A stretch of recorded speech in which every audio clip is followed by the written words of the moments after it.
This is the Mavic Mini 3 Pro. It's so tiny. Alright, so that footage you just saw is from the new Mavic Mini 3 Pro drone. And honestly, that is the most fun I've ever had flying a drone in my life. Recently I've been using the Mavic Pro for some weddings, and just as I was about to look into getting a drone for myself, I was looking at the Mini 2. Well, maybe 3 or 4 days after I decided I was going to buy the Mini 2, they announced the Mini 3. Well, trees are a little low. But yeah, so they announced the Mini 3, I think it was a month and a half ago, and I'd been looking to get it for a while. And thanks to my lovely wife and her being super supportive with my business and everything like that, she went ahead and let me go ahead and pre-order it. Now, obviously when you pre-order something like that, new technology, it takes forever to get here because you've got so many people pre-ordering them and they have to keep up with stock. So it took about, I think, a month. Yeah, it was like a month and a half after I pre-ordered it. They finally shipped it out and it just got delivered. And it's what I'm going to be primarily using for my YouTube videos, for my wedding films, any sort of thing like that. And the reason I went with it over anything else, like I said, I was using the Mavic Pro. But with the Mavic Pro, you have to have a license to fly it just because of its weight class. And also, it is a much bigger drone. Honestly, the Mini 3 Pro is, I showed a little bit of it in my hand. It's about the size of an iPhone, a little bit thicker obviously, but it's really not that big. Also, it sits beneath that 250 weight class, so you don't have to have a license to fly it. If you're doing any commercial work, obviously you need a Part 107, but other than that, you're just good to fly it. Now, here in a couple weeks, maybe a week or two, I should have the Fly More combo, so I'll have extra batteries, battery charger, that sort of stuff.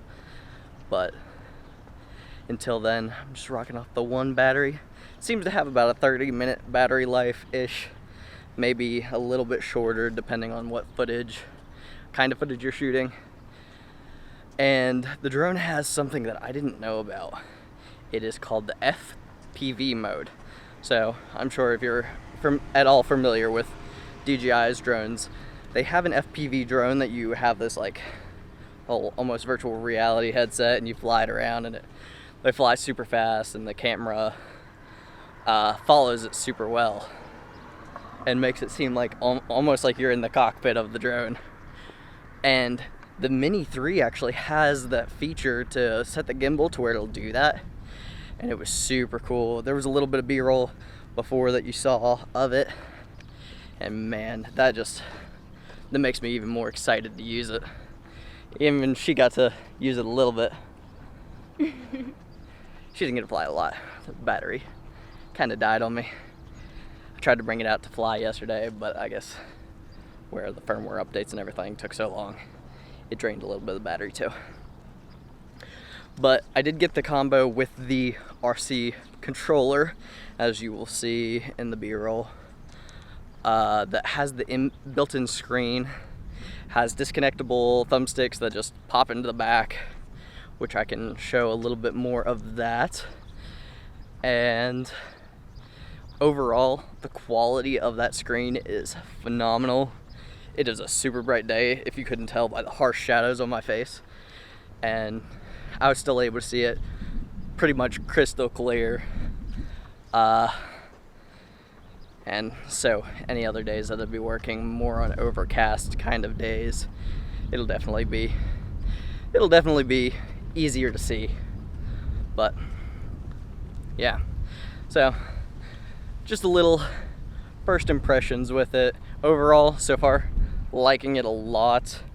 I much prefer it over the bigger drones like the Mavic Pro. Not tried any of the Air series, but just having that small, compact device that honestly I could put in my pocket if I needed to it's super nice. And then not having to hook up my phone to the controller and everything helps a bunch, saves a lot of time. But yeah, there's a lot of cool things for it. Now, in that B-roll sequence, you saw where it landed in my hand. Obviously, the drone did not like that one bit. It's got the avoidance on it, obstacle avoidance, that you can turn off in sport mode, and it definitely works. Like, that thing did not want to land in my hand whatsoever. It was throwing a fit, it tried to pull away, so yeah. Granted, I probably shouldn't be doing that. I don't think they want me to do that. I think that's why they put those obstacle avoidances in it. But, you know, who's worrying about that? But either way, here in like a couple weeks to a month, I'm going to have a full, like, in-depth review of it, going over the settings I use in it and how I get the footage that goes to you guys and to my clients for weddings and that sort of stuff. So I will keep working on that video, and hopefully you guys get to see it. And if you did enjoy this video with my little bits of first impressions and a little sample of the footage, just drop a like, subscribe, and keep an eye out for that review video.